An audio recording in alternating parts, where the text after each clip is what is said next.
오늘은 사무엘상 21장부터 다윗이 이제 도망가는 거죠. 사울을 피해서 얼마나 열심히 도망가는지 오늘 21장부터 한번 보겠습니다. 네, 제가 보니까 여기도 다윗이 세상 왕을 두려워하고 사울을 두려워하고 세상을 두려워해서 도망가는 모습이 나오잖아요. 아버지의 자녀들이 아버지를 의지하고 두려워하지 말아야지 되는데 21장 1절 다윗이 노베 가서 제사장 아히멜렉에게 이르니 아히멜렉이 떨며 다윗을 영접하여 그에게 이르되 어찌하여 네가 홀로 있고 함께하는 자가 아무도 없느냐 하니 다윗이 제사장 아히멜렉에게 이르되 왕이 내게 일을 명령하고 이르기를 내가 너를 보내는 것과 너에게 명령한 일은 아무것도 사람에게 알리지 말라 하시기로 내가 나의 소년들이 이러이러한 곳으로 오라 말하였나이다. 네, 1절에 보시면 다윗이 노비라는 장소 그 마을로 가서 제사장 아히멜렉에게 도착했다 그래요. 아히멜렉이 어떻게 했습니까? 떨면서 다윗을 영접했다 그래요. 아히멜렉은 벌써 알고 있는 거예요. 다윗이 도망가고 있다는 것을. 제가 저번 시간에 설교할 때 말씀드렸었습니다. 네, 미갈이 자신의 남편을 도망 보내기 때는 아내까지도 아버지가 다윗을 죽이려고 혈안이 돼 있다는 것을 안다는 것은 전 국민이 아는 거예요. 다윗이 사울의 미움을 사고 있다는 것을 전 국민이 알고 있는데 전 백성이 알고 있기 때문에 아히멜렉은 직감으로 안 것이죠. 다윗이 혼자 도망가고 있구나. 그것을 알고 있기 때문에 여복기 세 번째 찌를 보시면 떨며 다윗을 영접하여 네, 떨면서 다윗을 영접했대요.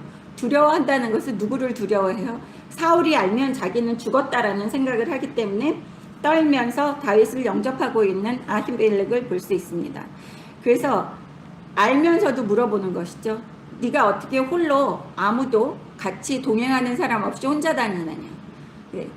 다윗은 그 왕궁에서 살았고 천부장까지 지내는 사람이에요. 천부장이라 그러면 건을 입는 군사가 1000명이라는 소리입니다. 그러면 다윗이 이동을 하거나 어디를 갈 때는 자신의 군사들, 자신의 사람들을 데리고 다녀야지 되는데 혼자 있으니까 아히멜렉이라는 제사장이 군사는 어디 있어? 라는 거죠. 너 도망가면서 너 혼자 호련단시 도망갈 거야 라는 뜻이에요. 벌써 다윗은 도망간다는 것을 제사장은 벌써 알고 있습니다. 그래도 떨면서 영접을 했다는 거예요. 세상을 두려워하면서도 하나님이 사랑하는 다윗, 하나님이 왕으로 새로운 왕으로 세울 다윗을 영접하고 있는 이 아히멜렉을 볼 수 있습니다. 아히멜렉은 누구를 선택했다는 거예요? 하나님을 선택했다는 것이죠. 아히멜렉은 하나님이 선택한 다윗을 영접하는 이 모습을 볼 수 있습니다. 근데 다윗은 뭐라 그래요? 아히멜렉에 이르되 왕이 내게 이를 명령하고 이르시기를 내가 너를 보내는 것과 내게 명령한 일을 아무 사람에게도 알리지 말라. 거짓말을 하고 있는 다윗이에요. 네. 이렇게 하나님 의지하고 믿음 좋은 그리고 하나님께 기도하는 시편을 많이 쓴 다윗임에도 불구하고 다윗이 두려워하면서 거짓말을 하고 있는 이 다윗을 볼 수 있습니다. 다윗이 강하고 담대한 모습이 없어진 모습을 볼 수 있어요. 사람은 항상 그래요. 골리앗을 대적할 때 이 다윗이 없어져요. 그런 모습이 없습니다. 사울의 그 소나기에서 두려워서 떨고 있는 이 다윗을 볼 수 있어요. 그러면 다윗이 누구를 쳐다보고 있다는 거예요? 하나님을 쳐다보지 않고 다윗이 이 세상의 두려운 것들만 쳐다보면서 이렇게 두려움으로 가득 차 있는 모습이 여기에서 나오고 있는 것입니다. 사람은 이렇게 갈대와 같아요. 마음이 강하고 담대하고 믿음이 확고하게 있을 때가 있는가 하면 다윗이 여기에서 두려워하면서 거짓말을 하고 있는 모습입니다. 아히멜렉이 알아차렸다는 것을 알매도 불구하고 강하고 담대하게 그래 내가 사울의 손을 피해서 도망가고 있어. 이렇게 얘기를 하지 못하는 거예요. 지금 현재를 살고 있는 하나님 아버지 자녀라 그러고 예수 믿는다고 하는 사람들이 강하고 담대하게 그래 나 예수 믿어. 그래서 나 회식 자리에서 술 안 마실 거야. 이런 얘기를 못 한다는 거예요. 그래 나 예수 믿어. 그래서 하나님이 싫어하시는 일은 나는 하지 못해. 이런 얘기를 강하고 담대하게 못하고 있는 이 세상에 지금 현재를 살고 있는 하나님 아버지의 자녀들과 똑같은 행동을 하고 있는 다윗을 볼 수 있어요. 그리고 다윗은 아직 왕으로서 그릇이 만들어지지 않았다는 거예요. 왕으로서 그릇이 만들어지기 위해서 산전수전을 다 겪고 이제 큰 그릇이 만들어져서 다윗이라는 왕이 만들어지는 것입니다. 그래서 하루아침에 우리의 믿음도 하루아침에 생기는 것이 아닙니다. 근데 어떤 분들은 교회 다니면서 뭐 1년 뭐 몇 개월 이렇게 열심히 다니면서 열심히 믿었다고 그러면서 갑자기 교회 다닌 지 뭐 1년, 2년, 3년밖에 안 됐는데 대형 교회의 장로가 되는 사람도 있고 권사가 되는 사람도 있고 집사가 되는 사람도 있고 아주 많이 있어요. 요즘의 교회들은 사람들에게 직분을 주는 게 믿음의 순서대로 주지 않기 때문에 지금의 교회들이 무너져가고 있고 나중에 그런 사람들이 엉덩이에 뿔이 나서 목사를 강대상에서 멱살을 잡고 끌어내리고자 하고 이렇게 콩가루 교회가 되어 가고 있는 모습들이 곳곳에서 많이 보입니다. 그것은 교회라는 것도 그렇고 우리가 가정을 이루었을 때 하나님이 기뻐하시는 가정은 하나님의 방식대로 이끌어 나가는 것입니다. 여기 보십시오. 그래서 다윗이 거짓말을 하고 있는 거예요. 왕이 나에게 임무를 주었는데 아무에게도 얘기하지 말고 조용히 임무를 수행하라고 했기 때문에 내가 이렇게 여기에서 소년들을 같이 만나려고 합세할 거야. 내 부하들을 이곳에서 만나자고 했어. 3절 보십시오. 이제 당신의 수중에 무엇이 있나이까? 떡 5덩이나 무엇이나 있는 대로 내 손에 주소서 하니.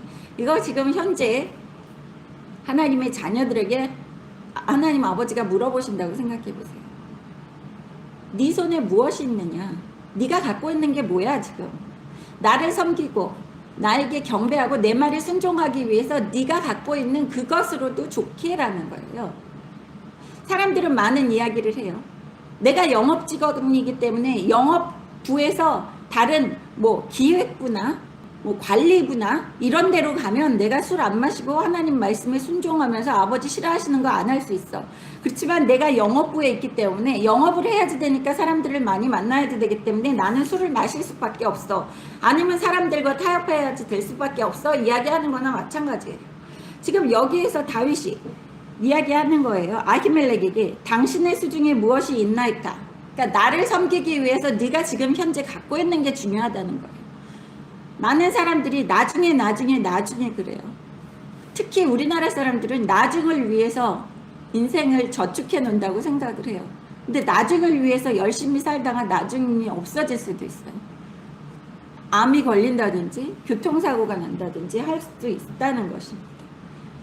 나중에 누리는 것 둘째치고 나중에 내가 그렇게 변하면 내가 이 자리에서 옮겨지면 그때 하나님을 더 열심히 잘 섬길 수 있어. 이렇게 하다가 나중이라는 찬스가 없이 그냥 죽어서 지옥 갈 수도 있다는 것입니다. 그래서 이제 당신의 수중에 무엇이 있나이까? 여러분 각자 자리에서 여러분이 갖고 있는 걸로 여러분의 마음가짐으로 하나님께 섬기는 것입니다. 여러분이 저축해서 여러분의 힘으로 섬기는 게 아니라는 거예요. 여러분의 힘으로 섬기는 거 아무것도 없습니다.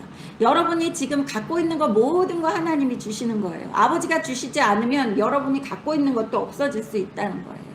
우리가 지금 부자나 가난한 사람이나 동등하게 똑같이 숨을 쉬면서 살 수 있죠. 너무 다행이에요. 산소를 돈 주고 산다 그러면 산소 사가지고 생명 오래 사는 사람 없을 거예요.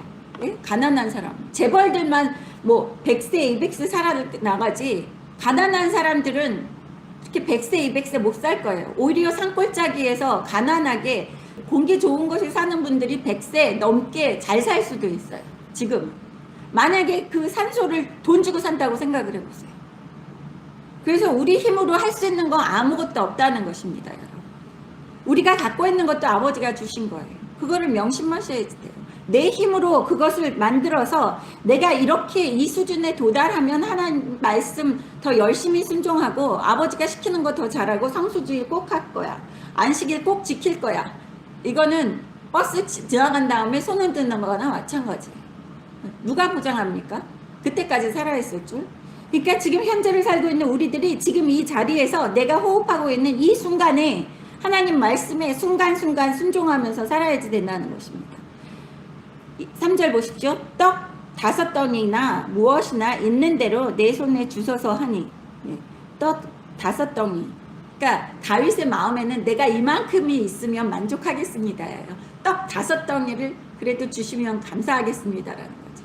마치 우리가 교회에 와서 기도하는 거예요. 하나님께. 하나님 아버지, 나한테 이런 자리를 주시면 내가 하나님께 경배하고 잘 섬길 수 있습니다라는 것처럼 다윗도 자신의 마음의 만족함을 떡 5덩이로 표시를 하는 거예요.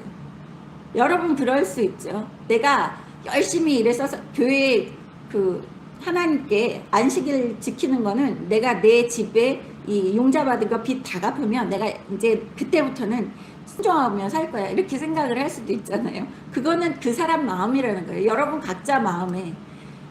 내가 우리 부모님 돌아가신 다음부터는 제사 안 지내고 하나님께 100% 순종할 수 있어. 이거는 마찬가지로 사람들은 다 자신이 갖고 있는 기준이 있다는 거예요. 여기에서 다윗은 뭐라 그래요? 떡 5덩이만 있으면 좋겠습니다. 그러니까 자신이 만족할 수 있는 그러한 그것을 정해놨다는 거예요. 목표를. 그것처럼 세상을 살아가는 사람들도 목표를 정해 있습니다. 그랬더니 제사장이 뭐라 그래요? 4절에 제사장이 다윗에게 대답하여 이르되 보통 떡은 내 수중에 없으나 거룩한 떡은 있나니 그 소년들이 여자를 가까이만 하지 아니하였으면 주리라 하는지라. 네, 지금 읽으면서 하나님 아버지께서 얘기해 주시는 거예요. 보통 사람들이 자신이 원하는, 자신이 만족하는 거를 기도를 하잖아요. 다윗처럼 하나님께. 집 한 채만 주세요. 아니면 직장을 주세요. 아니면 내가 이 대학을 들어가면 하나님께 잘 섬기고 경배하고 살겠습니다. 그것이면 저는 족합니다. 이렇게 얘기를 하는데 하나님이 4절에 이야기하시는 거예요. 제사장이 이야기하는 게 뭡니까? 다윗에게 대답하여 이르되 보통 떡은 내 수중에 없으나 네가 원하는 거는 내가 줄 수 없어 라는 거죠. 하나님이 그러는 거예요. 이 세상 거 내가 너에게 안 줄 거야 라는 거예요. 네가 원하는 거 나는 주지 않지만 거룩한 떡은 있나니 거룩한 떡 네가 올바르게 거룩하게 살 수 있는 그러한 조건은 내가 만들어줄 수 있어 라는 거예요. 하나님께서 그렇게 응답하시는 겁니다. 기도할 때. 우리가 기도할 때 하나님께서 그렇게 응답하신다는 거예요, 여러분. 그래서 여러분이 이 세상 거 아무리 기도하고 달라 그래도 여러분이 죄질 수 있는 환경이 된다 그러면 그런 세상 거 안 주신다 그러잖아요. 제가 얘기했잖아요. 저도 강남에 부동산 투기 하고 싶어가지고 끼우끼우 거리다가 더 큰 코 다쳤다고 제가 그랬잖아요. 그래서 저는 터득을 했습니다. 가끔가다 심심풀이로 우리 아이들도 그렇고 우리 김지사님도 그렇고 로또 그거 하고 싶다고 그러시는데 제가 그래요. 아버지가 절대로 이런 한 장 뽕돈은 안 주시니까 명심하라고 괜히 돈 갖다 버리지 말라고 우리 애들한테도 그렇게 얘기합니다. 절대로 그거 용납하시지 않아요. 왜? 세상적으로 사람들이 볼 때는 로또에 당첨돼서 뭐 100억, 200억 하다못해 1억이라도 당첨되면 그것이 꽁돈이기 때문에 좋다고 생각을 하지만 하나님의 방식이 아니에요, 여러분. 하나님이 기뻐하는 사람으로서 클 수 있는 그 틀이 만들어지는 게 아니라 오히려 하나님이 기뻐하시지 않는 사람으로서 악한 길에 가는 사람의 모습이 형성되는 게 그게 꽁돈을 좋아하는 거예요. 그래서 대한민국이 지금 사회복지다 뭐다 그러면서 무상교육이다 어쩌다 저쩌다 그러면서 꽁돈을 많이 유혹하면서 꽁돈을 미끼 상품으로 내거는 것이 흑암의 권세들이 하는 일이에요. 놀고 먹는 거 좋아하는 거, 정신이 해이해지면서 하나님이 기뻐하시는 그러한 길이 아니라는 겁니다. 그래서 여기에서 하나님의 방식대로 하나님이 축복해 줄 수 있어 이렇게 얘기하시는 게 4절에 얘기하시는 말씀이에요. 그 소년들이 뭐래요? 여자를 가까이만 하지 않았으면 주리라 하는지라. 여자를 가까이만 하지 않았으면, 이거는 미혹되지만 않았으면, 여기에서 여자가 나빠서 그런 거 아니에요. 여자를 멸시턴데 하지 마세요, 여러분. 여기 성경에서 계속 여자에 대해서 이야기하는 것은 그 여자가 에덴 동산에서 아담을 꼬셔서 최초로 죄짓게 만드는 게 누구예요? 최초로 꼬신 사람이 이브라는 거예요. 그리고 최초로 꼬임을 당한 사람이 아담이에요. 그래서 미혹시키는 거 대명사, 죄짓게 만드는 대명사가 누구예요? 여자가 된 거예요. 그래서 여자를 가까이 하지 않았다라는 것은 네가 미혹당하지 않고 남의 팔랑기에 넘어가지 않고 남이 이야기하는 속삭임에 넘어가지 않고 네가 온전하게 3일 동안 하나님께 온전한 거룩한 그릇으로 있었냐 이 모습을 묻는 거예요, 여러분. 근데 사람들은 깊은 뜻을 몰라요. 그냥 여자가 부정하다고 생각을 하고 사도 바울이 얘기해 놓은 거 여자는 교회에서 잠잠하라. 무슨 교회에서 잠잠해요? 구역을 보면은 여자 선지자들도 있고 나가서 드보라는 전쟁도 하고 자기 집 앞 나무 밑에서 판결도 하고 재판도 하고 다 했어요, 여러분. 마귀들이 여자가 앞으로 큰 일을 못하도록 여자들이 예수를 더 많이 믿을 거 알고 여자들이 많이 회개하고 또 남자를 꼬셔서 천국으로 다시 보내줄 거를 알고 마귀들이 그렇게 독을 뿌려놓은 거예요. 여자는 교회에서 잠잠하라. 올바른 소리 못하게. 남자들은 어때요? 창세기부터 남자들은 탈랑기고 남자들은 속삭임에 약해요. 여자들이 집요해요. 제가 집요했기 때문에 우리 김 집사님 예수 믿잖아요, 지금. 네? 바위 같은 사람이 절대로 돌아서지 않을 것 같은 사람이 정말 세상적으로 예수 안 믿는 그러한 사람이었는데 그렇다고 타락한 세상적인 거 말고요, 여러분. 네. 오히려 김 집사님, 제 남편은 KS 마크예요. 예수 믿는 거 빼고는 흠잡을 데 없는 사람이었어요.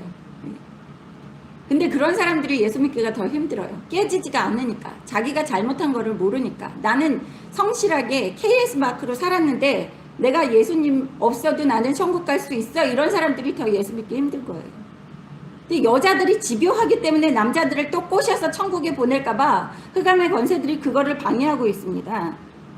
그래서 여기에서 여자를 가까이 하지 않았다. 이것은 네가 죄를 짓지 않았으면 네가 그 떡을 먹을 수 있어라는 거예요.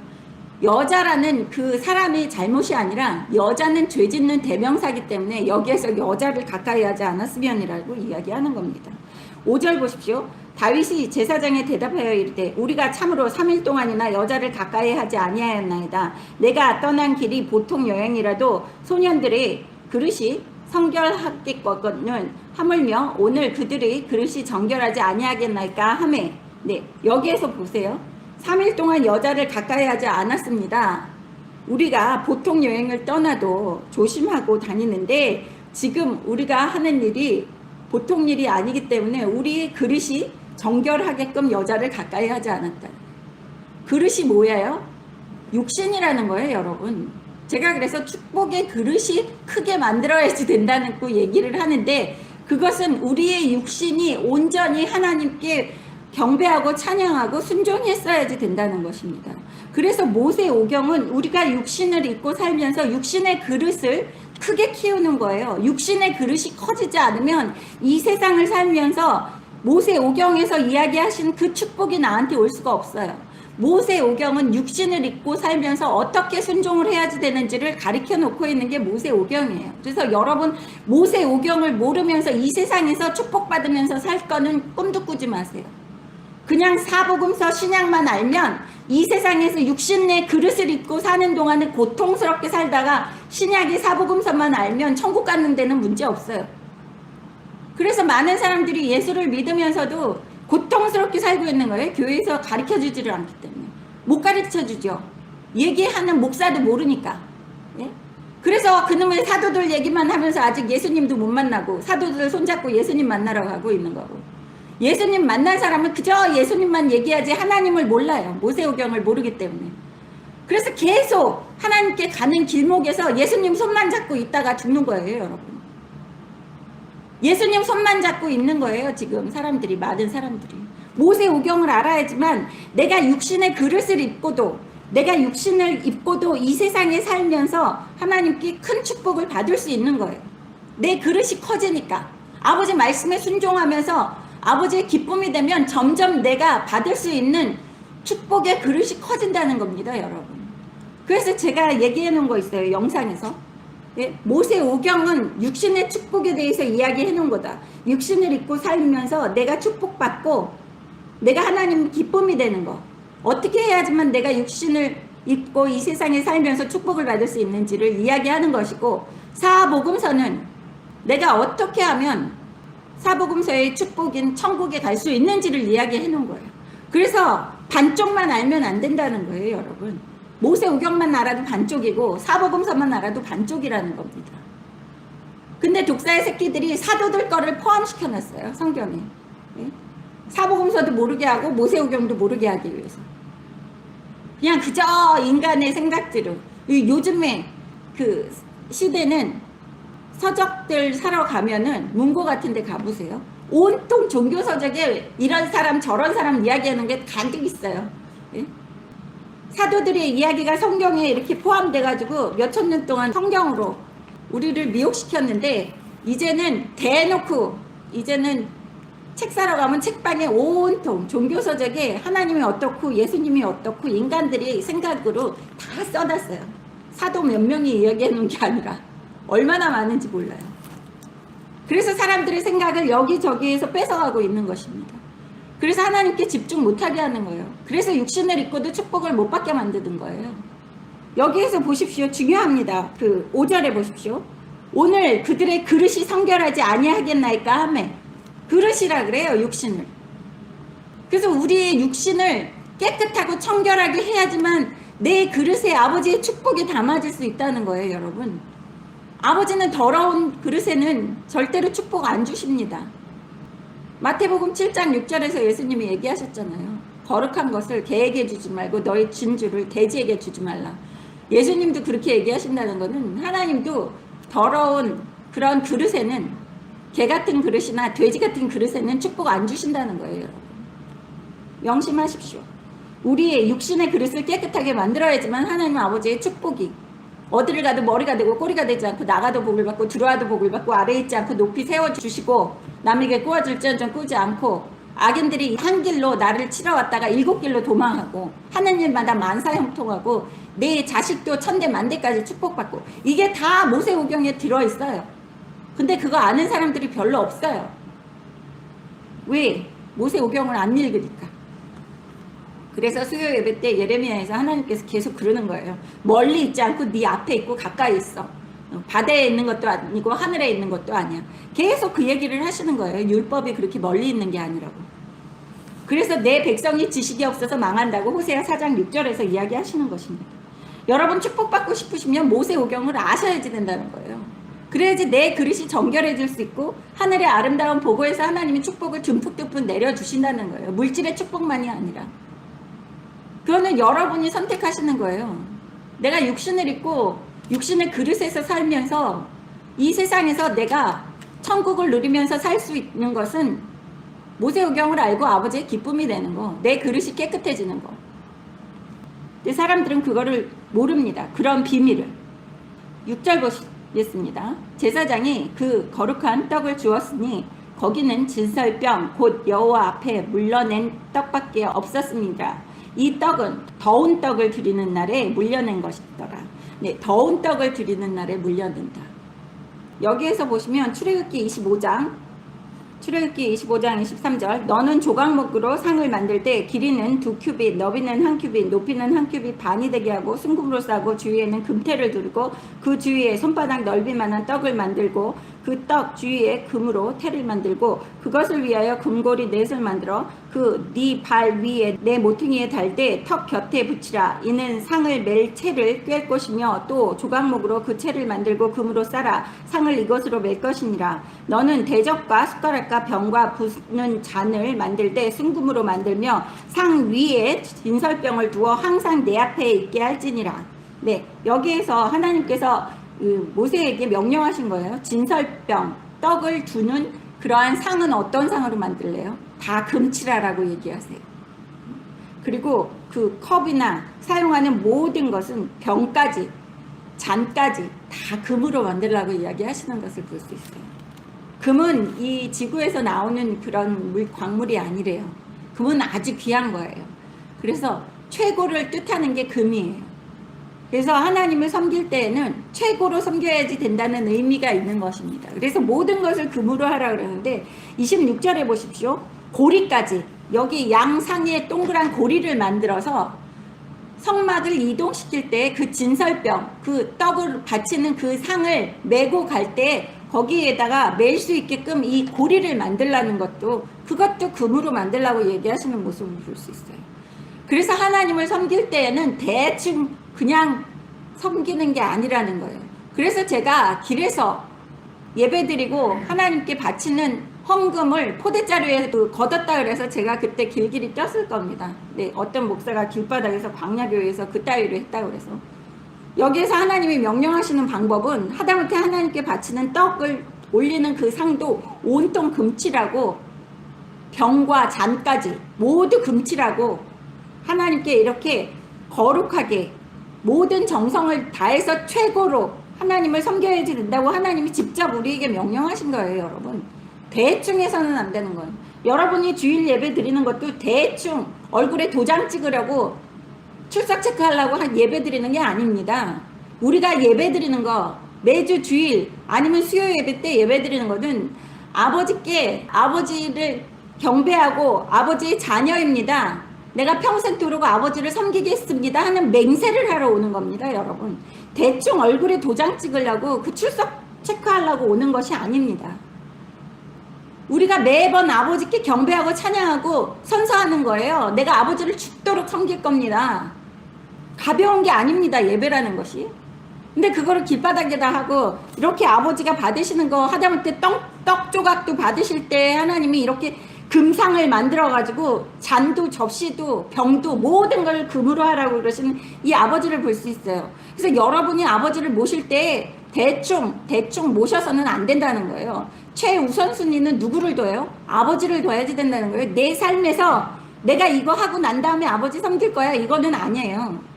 모든 것의 최고는 아버지를 섬겨야지 된다는 것입니다, 여러분. 레위기 24장 가겠습니다. 이 진설병이 얼마나 의미가 있는 건지, 진설병을 어떻게 올리는지 보겠습니다. 레위기 24장, 모세가 하나님께로부터 말씀을 받는 거예요. 어떻게 해야지 된다는 것을 계속해서. 그래서 모세 오경은 하나님이 직접 모세를 통해서 나를 어떻게 섬겨야지 된다라는 것을 말씀해 놓으신 거예요. 그것만 이야기하신 게 아니라 하나님께서 나를 그렇게 섬겼을 때 내가 어떤 축복을 줄 것이다. 또 그 축복이 현실화되는 것이 나와 있는 게 이 기록 모세 오경이라는 거예요.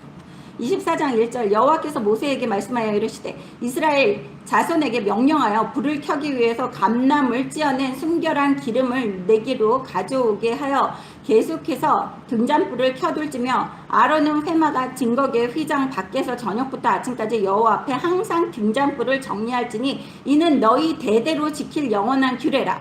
그는 여호와 앞에서 순결한 등잔대 위에 등잔들을 항상 정리할지니라. 네, 제사장에게 이야기하는 거예요. 대제사장에게 하나님께서 명령하시는데 등잔불을 계속 켜놓으라는 것은 늘 하나님을 기억하라는 게 우리 머릿속에서 등잔불 하나님을 늘 기억하면서 같이 살아야지 된다는 것입니다. 그래서 이 불은 꺼지면은 안 돼요. 영원히 켜두라고 이야기하시는 거예요. 영원히 우리 삶에서 하나님을 늘 기억하면서 살아야지 되는 것입니다. 이때는 성막에서는 그렇게 해야지 되지만 지금 현재를 살고 있는 우리들, 예수 믿는 우리들은 늘 하나님을 기억하면서 하나님을 머릿속에서 빼내면 안 된다는 거예요. 늘 상기해야지 되는 거예요. 그리고 4절 보십시오. 그는 여호와 앞에서 순결한 등잔대 위에 등잔들을 항상 정리할지니라. 예수님께서 지금 하나님 보좌 우편에서 우리가 하는 기도, 우리의 마음 모든 것을 받아서 항상 중보 기도를 해주시는 거예요. 아뢰주시는 거예요. 하나님께 이렇게 중보를 해주시고 계십니다. 그거를 지금 예수님이 하고 계시는 거예요. 구약에서는 대제사장이 했지만 5절 보십시오. 여기에 이제 진설할 떡에 대해서 하나님께서 얘기해요. 아까는 출애굽기 25장에서는 떡을 올릴 때에 사용되는 상과 접시와 그릇들에 대해서 어떻게 만들라고 얘기를 하셨는데 여기에서는 떡을 어떻게 만들어야지 되는 거를 하나님께서 얘기하시는 거예요. 얼마나 까다로우신지 몰라요. 떡 만드는 것까지 잔소리를 많이 하시는 거예요. 아버지 기뻐하시는 방식대로. 만약에 내가 아버지 말고 내 남편에게 밥을 해주고 음식을 차려줬는데 이거는 짜고 이거는 너무 기름지고 이건 밥은 좀 질고 이런 얘기하면 버럭하잖아요. 예? 아내들이 어떻게 해요? 당신이 밥 해먹어. 이렇게 나올 거예요. 근데 하나님이 원하시는 방식이 있어요. 우리가 그렇게 마음대로 내가 하고 싶은 대로 남편한테 밥상 차려주는 것처럼 마음대로 밥상 차려서 드세요 할 분이 하나님이 아니라는 거예요, 여러분. 아버지가 음식을 드시는 분이 아니에요. 근데 하나님이 그렇게 음식을 갖다가 차려놓으라고 얘기하시는 것은 그것은 살아계신 하나님이고 내가 늘 너희와 같이 동행하는 하나님이라는 것을 각인시키기 위해서 사람들이 먹는 것 똑같이 하나님께 올리기라고 이야기하는 겁니다. 사람들이 하나님도 우리와 늘 동행하시고 같이 계시기 때문에 내가 밥 먹을 때 하나님도 식사를 하실 거라는 생각을 늘 갖고 하나님을 기억하면서 잊지 말고 하나님께 섬기기 위해서 이렇게 하나님께서 진설 떡까지 바치라고 얘기하는 거예요. 안 지나서나 하나님을 기억하게 하기 위해서. 지금 우리가 제사상 차려가지고 조상 섬긴다고 이런 게 다 하나님을 섬기는 이 기본 바탕에서 나온 거예요, 여러분. 모르셨죠? 이렇게 몇천 년 전부터 하나님을 섬기면서 음식을 차려가지고 상에 올리고 이런 것들을 우리나라 사람들이 지금 하고 있는 거예요. 자기 조상을 위해서. 사람을 위해서 했던 이 제사상이 아니에요. 신을 위해서 한 거예요. 하나님 아버지를 위해서. 다른 우상들은 사람을 죽였어요. 음식 바치는 게 아니었어요. 사람을 죽여서 바치는 게 그들의 제사상이었어요. 우상들은. 하나님도 짐승을 죽이게 하셨죠. 그것은 우리의 죄 때문에. 예수님이 십자가에 못 박혀 돌아가시면서 그러한 처참한 제사는 안 지내도 됩니다. 그렇지만 하나님께서 이렇게 떡까지 바치라고 그러신 이러한 제사는 그 어떤 우상들에게서도 볼 수가 없어요. 근데 그거를 흉내낸 거예요. 다른 종교들이 가져가서. 지금은 사람 죽일 수가 없잖아요. 사람 죽이면 잡혀가잖아요. 인권이 어쩌고 저쩌고 부르짖고 있는데 어떻게 사람을 데려다가 죽이겠습니까? 물론 요즘에 사탄 숭배하고 악마 숭배하는 교회들 아이들 갑자기 많이 없어지잖아요. 요즘 아이들 없어지고 그래요. 선진국에서도 그렇고. 그거는 사탄을 숭배하는 사람들이 아이들 잡아다가 인신제사를 올리기 때문이에요. 여자고 아이들이고. 근데 형식적으로 겉으로 드러나는 모습은 어때요? 우상 숭배하면서 음식을 차려서 올리는 거, 조상들을 위해서 제사상 만드는 거, 그런 건 다 이런 여기에서 배운 겁니다. 고상하고 우아한 척 하기 위해서. 자기네도 고상하고 우아하다 이러면서 선택된 이스라엘 백성들이 하던 것을 배워간 거예요. 5절 보십시오. 너는 고운 가루를 가져다가 떡 12개를 굽되 각 덩이를 10분의 2 에바로 하여 여호와 앞 순결한 상 위에 2줄로 한 줄에 6씩 진설하고. 어떻습니까? 하나님이 가루는 어때야지 되고 각 떡의 분량은 얼마만큼 만들어야지 되는지 떡의 사이즈까지 하나님께서 얘기해 주시는 거예요. 그러니까 아버지 섬기는 방식이 우리가 기뻐하는 방식, 내 마음대로 아버지를 섬길 수가 없다는 거예요, 여러분. 모세오경을 읽어보면 내 마음이 원하는 대로 아버지를 섬길 수가 없어요. 그러면 아버지가 나와 같이 안 계시기 때문에. 아버지가 기뻐하시는 방식대로 내 삶을 정화시켜야지 되고 아버지가 기뻐하시는 방식대로 만들어 놨고 상을 차려놓고 예배를 드려야지 아버지가 임하신다는 거예요, 여러분. 내가 기뻐하는 방식, 내 생각대로 이 세상 사람들이 원하는 방식대로 예배 드린다 그래서 아버지가 예배 받으시는 분이 아닙니다. 지금의 정신산만한 교회 있잖아요. 예배 드린다 그러면서 우중충하게 햇빛 다 가리는 것처럼 그냥 불 다 끄고 그냥 무슨 콘서트 무대처럼 해가지고 예배 드리는 거. 거기에 아버지가 있을 것 같습니까? 아버지 안 계세요. 그런 데는. 시끄러워서 못 있어요. 그래서 떡을 놓는 방법도 얘기하세요. 6절에 보세요. 순결한 상 위에, 순결한 상은 아까 우리가 읽었죠. 금으로 다 만든 상. 아버지가 이야기했던 그 상 위에 딱 떡을 3줄도 말고 4줄도 말고 딱 2줄로 6개씩 앞뒤 이렇게 놓으라고 그러시는 모습을 볼 수 있어요. 여러분 아무 데서나 예배 드릴 수 있는 것이 아니라 아무 데서나 또 하나님 아버지께 헌금을 드리거나 할 수 있는 것이 아니라는 것입니다. 꼭 아버지가 원하는 방식대로 그 아버지가 원하는 그 곳에서 드려야지 된다는 거예요, 여러분. 7절 보십시오. 너는 또 정결한 유향을 그 각 줄 위에 두어 기념물로 여호와께 화제를 삼을 것이며 안식일마다 이 떡을 여호와 앞에 항상 진설할지니 이는 이스라엘 자손을 위한 것이요 영원한 언약이니라. 영원한 언약이래요. 하나님께 내가 먹을 때마다도 하나님을 기억해야지 되는 것입니다. 아버지가 주시는 음식이에요. 모든 것이 아버지께로부터 왔다는 거. 영원한 언약. 그래서 아버지는 아버지 방식이 있습니다. 9절 보십시오. 이 떡은 아론과 그의 자손에게 돌리고 그들은 그것을 거룩한 곳에서 먹을지니 이는 여호와의 화제 중 그에게 돌리는 것으로 지극히 거룩함이니라. 이는 영원한 규례니라.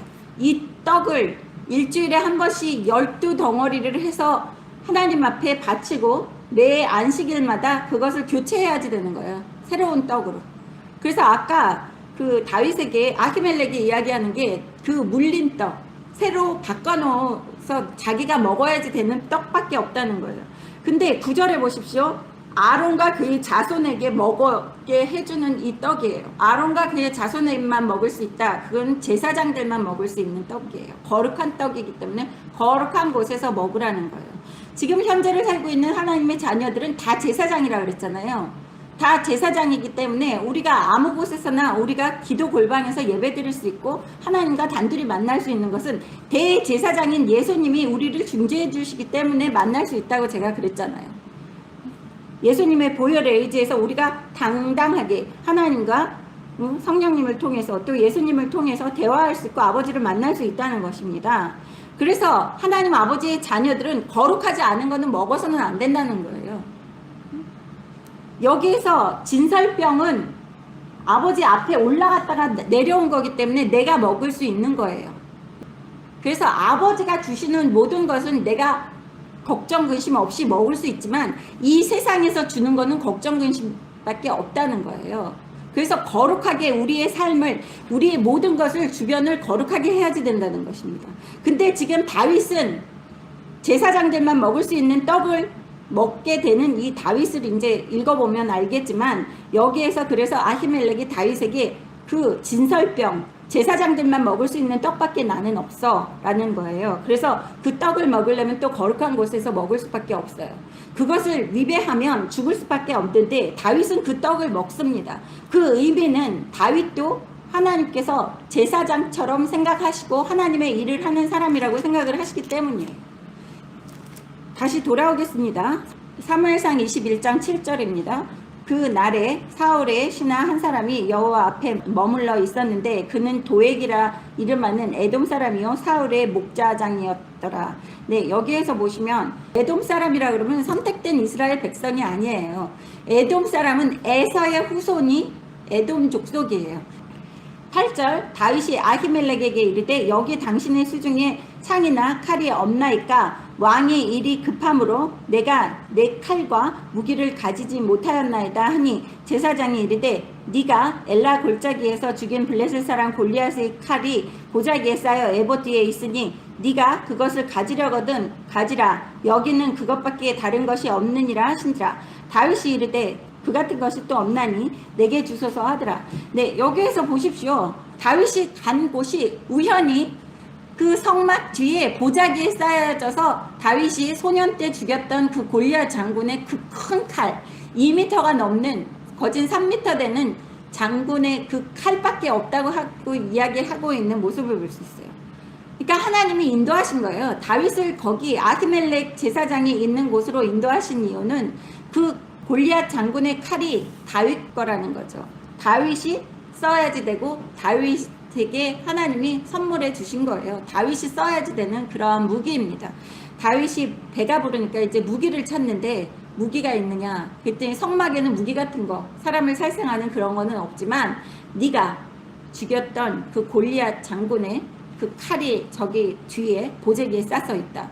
그 칼이 신성시 여겨진 거예요. 하나님이 같이 하셔서 다윗이 그 골리앗을 죽일 수 있었다는 그러한 신성한 의미에서 그 칼이 하나님의 성전에 있었다는 것이죠. 근데 또 다윗이 마침 간 곳이 그 골리앗 장군의 칼이 있던 곳으로 간 거예요. 이거는 하나님이 인도하신 거예요, 다윗을. 그런데 다윗이 계속 사울 옆에서 민기적거리면서 안 간다 그러니까 사울이 창을 2번씩이나 던지고 죽이려고 난리를 치니까 다윗이 할 수 없이 자기가 편안히 살 수 있는 곳이 아니기 때문에 도망 나왔는데 우연히 블레셋 장군의 칼이 있는 곳, 하나님이 이제 싸우라고 명령하시는 모습이에요. 이제 네가 큰 사람으로서 네가 큰 역할을 해야지 돼라는 것이 이 칼을 소유하게 되는 이 다윗의 모습에서 볼 수 있습니다. 10절 보십시오. 그 날에 다윗이 사울을 두려워하여 일어나 도망하여 가드왕 아기스에게로 가니 아기스의 신하들이 아기스에게 말하되 이는 그 땅의 왕 다윗이 아니니까 무리가 춤추며 이 사람의 일을 노래하여 이르되 사울이 죽인 자는 천천히요 다윗은 만만히로다 하지 아니하였나이까 한지라. 네. 여기에서 보시면 골리앗을 죽인 다음에 다윗에게 붙어 다니는 꼬리가 뭐냐 하면 그 여자들이 춤추면서 이야기한 거. 다윗이 죽인 사람은 만만이고 사울이 죽인 자는 천천히요. 네. 이게 계속 꼬리표가 돼가지고 여기 가드왕 아기스라 그러면 블레셋에 있는 땅에 블레셋 왕 중에 한 명이에요.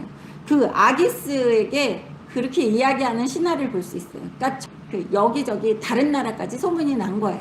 그렇죠? 그래서 그 일을 이야기하니까 다윗이 이 말을 그 마음에 두고 가드왕 아기스를 심히 두려워하여. 여기에서 심히 두려워했다는 것이 두 번 나올 수 있어요. 10절에 보십시오. 사울을 두려워하여. 하나님의 자녀들은 누구를 두려워해야지 돼요? 하나님을 두려워해야지 돼요. 하나님과 같이 있을 때 강하고 담대해야지 되는데 다윗이 아직 그릇이 안 된 거예요. 예?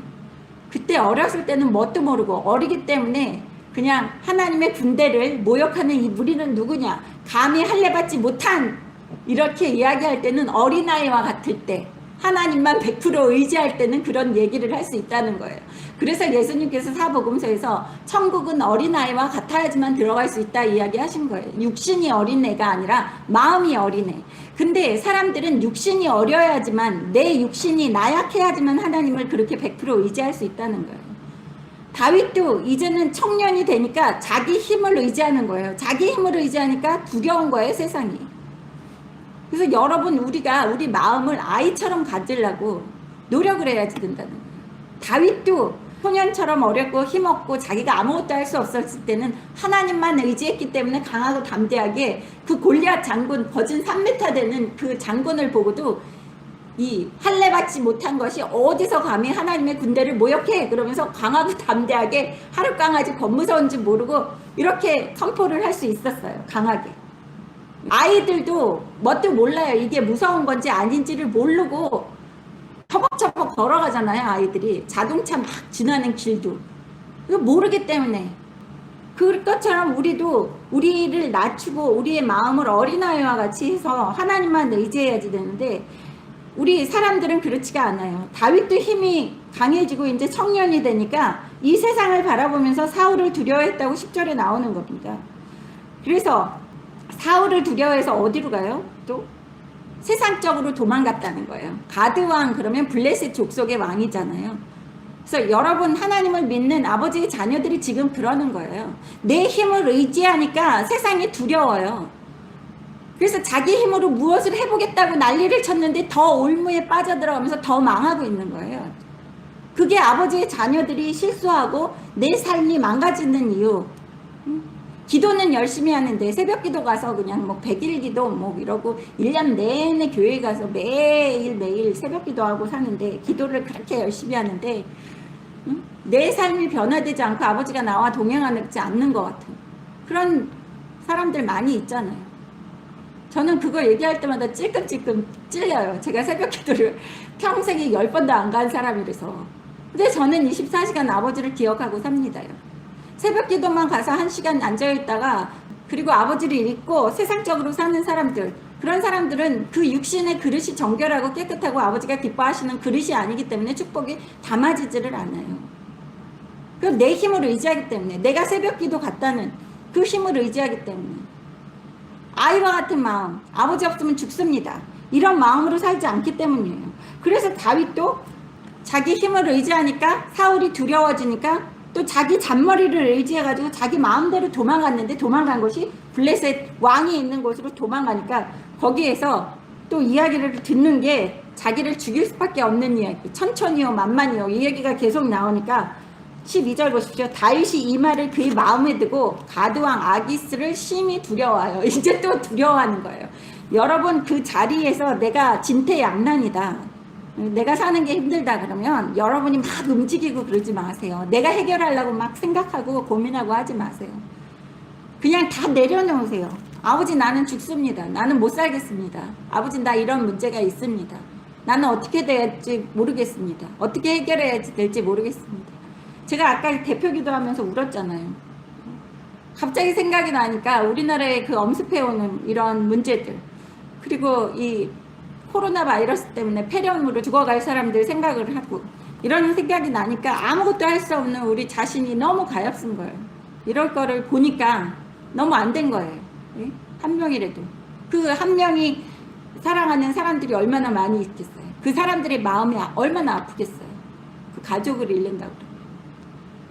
그냥 평범하고 평안한 삶을 살면서도 평안한 나라가 돼도 그 안에서도 이런저런 사고로 돌아가시는 분들이 있겠지만 얼마나 슬픈 이야기입니까. 그래서 여기에서 심히 두려워한대요. 두려워하면 안 됩니다, 여러분.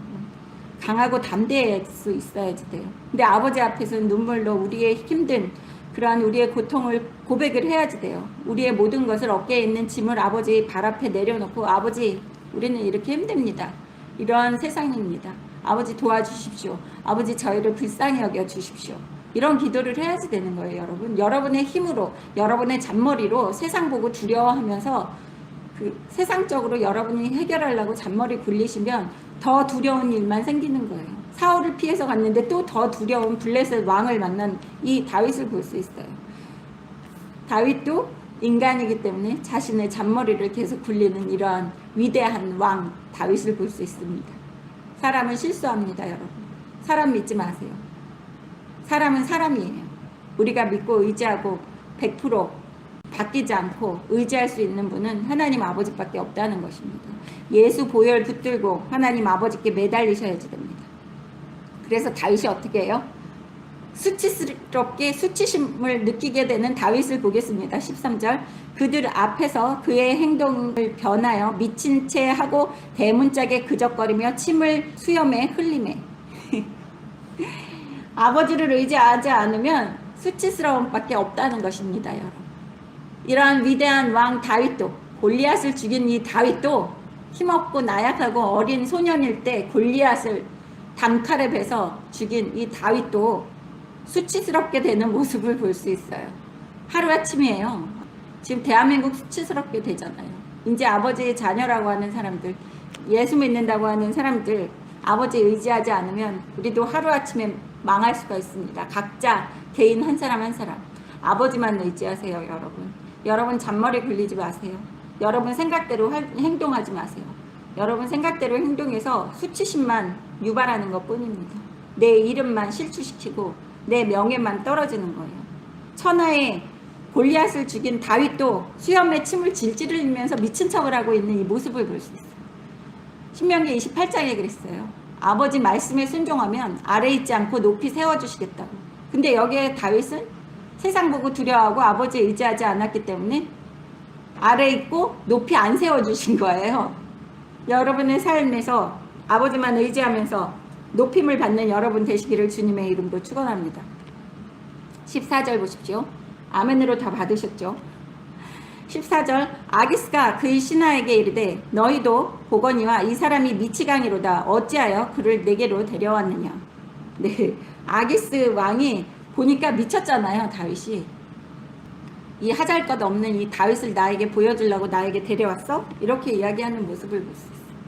저 같으면 죽였을 거예요. 옳다커니 미쳤을 때 죽이자. 적군이다. 근데 그것도 아버지가 죽이지 못하게끔 하시는 이 모습을 볼 수 있어요. 근데 다윗은 이렇게 자기 머리 의지하면서 계속해서 훈련을 받는 것입니다. 자기 마음을 하나님께로부터 멀어지고 자기 힘을 의지하고 아버지 생각 안 하고 아버지께 의지하지 않았을 때 자기가 얼마나 수치스러운 상황을 당하는지를 다윗은 계속해서 광야 생활을 하면서 당해보고 있는 거예요. 여러분 삶에서 지금 현재 힘들다고 생각하시면 아버지가 정결한 그릇을 만들기 위해서 여러분 그릇을 깨끗이 설거지 하신다고 생각하시면 돼요. 그리고 큰 그릇으로 만들어주시고 있다고 생각을 하셔야지 되는 것입니다. 15절 보십시오.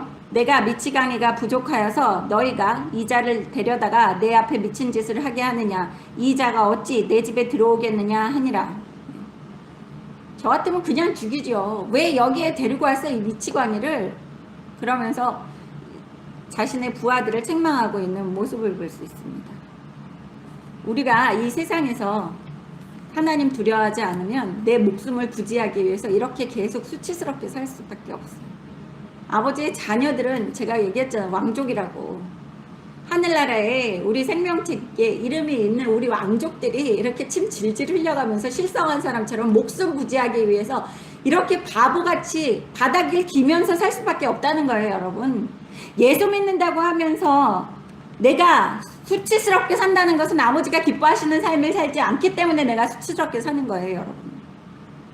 명심하시고 내가 무엇을 아버지께 불순종하는지 아버지와 죽기 살기로 해결을 보셔야지 된다는 거예요.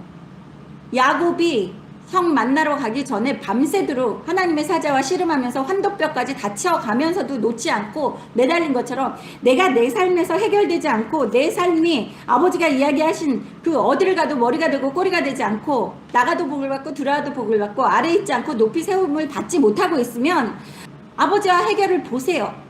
내가 무엇이 잘못됐는지 끈질기게 죽기 살기로 아버지께 물어보고 해결을 보셔야지만 된다는 것입니다. 그래야지만 아버지가 가르쳐 주세요. 네가 무엇이 잘못됐고 그래야지만 아버지가 우리에게 축복을 주실 수 있다는 거예요. 22장 1절 보겠습니다. 그러므로 다윗이 그곳을 떠나 아둘람 굴로 도망하며 그의 형제와 아버지의 온 집이 듣고 그리로 내려가서 그에게 이르렀고 환난당한 모든 자와 빚진 모든 자와 마음이 원통한 자가 다 그에게로 모였고 그는 그들의 우두머리가 되었는데 그와 함께 한 자가 400명 가량이더라.